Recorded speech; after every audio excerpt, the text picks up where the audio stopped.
రానున్న కొద్ది కాలంలో 5 రాష్ట్రాల్లో ఎన్నికలు జరగబోతున్నాయి. ఆ ఎన్నికలు జరగబోయే రాష్ట్రంలో తమిళనాడులో డిఎంకే, అన్నా డిఎంకే, అట్లాగే విజయన్ గారు కొత్తగా ఏర్పడిన పార్టీ.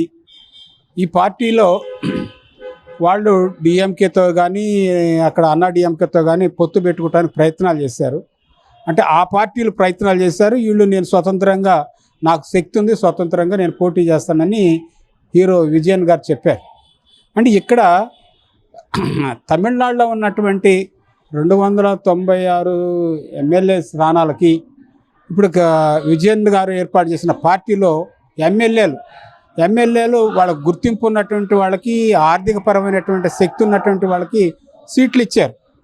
కానీ ఇప్పుడు మాజీ డ్రైవర్ కొడుక్కి ఒక సీట్ ఇచ్చారంటే దాని వెనకాల ఉన్నటువంటిది అంటే ఆ డ్రైవర్ సామాజిక వర్గం వాళ్ళకు ఉన్నటువంటి శక్తిని బట్టి వీళ్ళైతే ఈ శక్తి కలిగినటువంటి సామాజిక వర్గం వాళ్ళకి ఇస్తే అందులో కొత్త పార్టీ, 2 పాత పార్టీల మధ్య కొత్త పార్టీ వస్తే ఒక కొత్త ఉత్సాహంతో గెలిపించేటువంటి అవకాశాలు ఉంటాయి అనేటువంటి ఉద్దేశంతో కూడా విజయన్ గారు ఒక డ్రైవర్కి ఎమ్మెల్యే సీట్ ఇచ్చారు, డ్రైవర్ కొడుక్కి.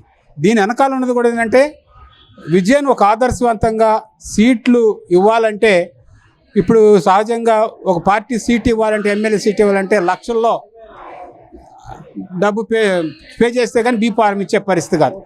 హీరో విజయన్ ఏంటంటే సామాన్య కమ్యూనిటీల వారీగా సామాన్య వర్క్ చేసేటువంటి వాళ్ళందరికీ డిగ్నిటీ ఆఫ్ లేబర్ వాళ్ళని గుర్తించి ఎమ్మెల్యే సీట్లు ఇస్తే ఆ సామాజిక వర్గాల్లో ఎక్కువ సీట్లు కొత్త పార్టీ కాబట్టి కొత్తగా రకరకాలైనటువంటి పథకాల ద్వారాగా ప్రజల్ని ఆకర్షించి ప్రజలకి పనిచేస్తారనే లక్ష్యంతో ఇవ్వచ్చు.